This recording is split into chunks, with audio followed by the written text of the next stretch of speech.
Good morning, everyone. Uh, Before I start, I want to share a story of my personal experience with you. As a corporate executive, I often encounter foreigners who are curious about the New India story. One such recent incident on my flight to Frankfurt stands out in my memory. So here I was sitting, there's a German gentleman sitting next to me who told me that he had been reading about the story of New India and asked for my views that what my thoughts are about the most profound changes of India in recent time. It was a rather intelligent question and it got me thinking. As I told the gentleman, the answer is India's unique ability to leapfrog to modernity while remaining core to the core value of Indianness. He gave me a quizzical look, and I went on to explain. Indianness is all about inclusivity, taking everyone together, a principle that the whole world is now realizing is the only way to peace, prosperity, and progress. And this must go hand in hand while including everyone.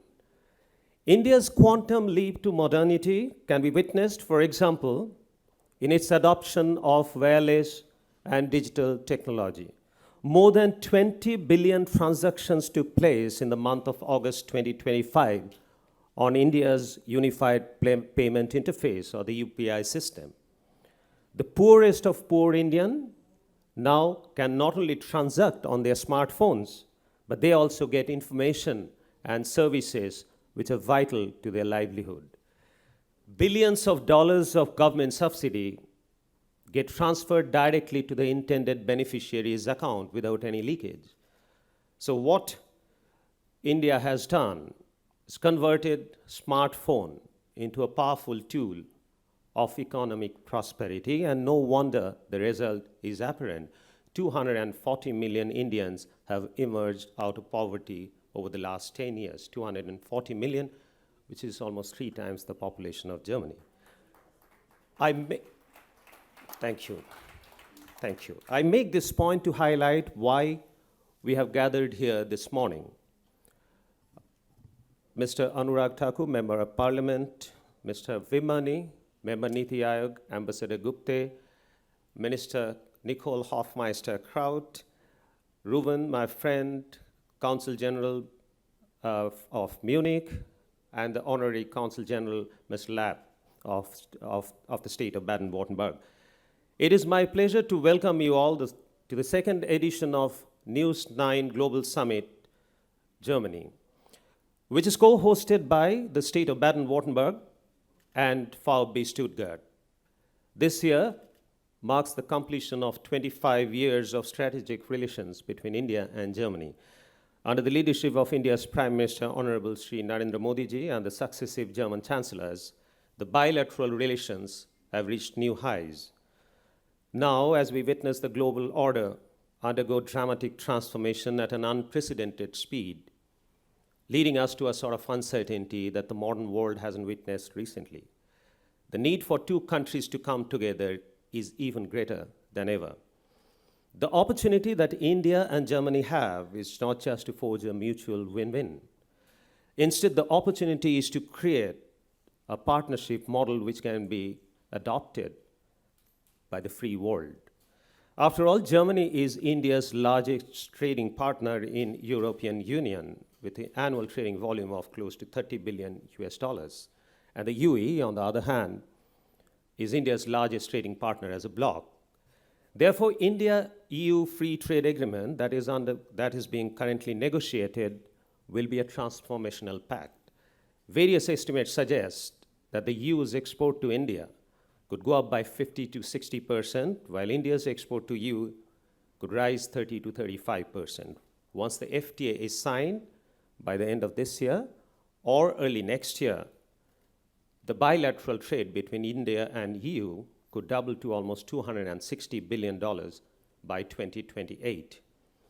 Germany's Mittelstand companies are already at the forefront, leveraging this relationship. There are more than 150 global capability centers, or the GCCs, German GCCs in India, and more are coming up. German companies are no longer looking at India as a low-cost destination. In fact, the GCCs are driving the next wave of global innovation across digital engineering, Industry 4.0, healthcare, autonomous driving, amongst others. Germany's Federal Minister of Foreign Affairs will be speaking to us soon, Mr. Johann Waterfull, who visited India recently, reiterated India's importance as a strategic partner for Germany across the board in the Indo-Pacific, and how it plays a crucial role in the system of global partnership. While hosting Minister Waterfull, Prime Minister Modi was unequivocal when he said, as vibrant democracies and leading economies, India and Germany see immense potential to scale up mutually beneficial cooperation in trade, technology, innovation, sustainability, manufacturing, and mobility. That is why our summit took on the bold theme this year, democracy, demography, and development, the India-Germany Connect.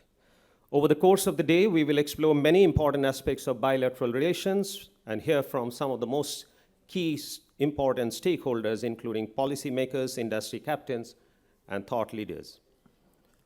Going back to the gentleman I met on the flight, I invited him to visit India and form his own opinion about the opportunity that the new India has to offer. I would make a similar invitation to all of you.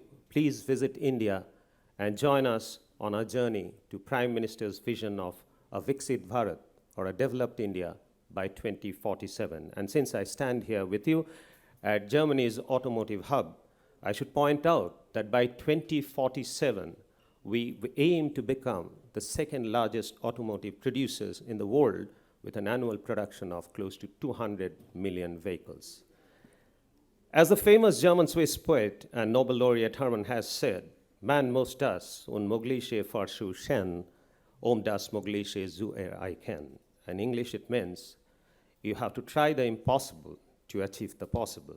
Ladies and gentlemen, on behalf of TV9 Network, Firebase Stuttgart, and the state of Baden-Württemberg, I welcome you once again to the second edition of News9 Global Summit. Thank you very much.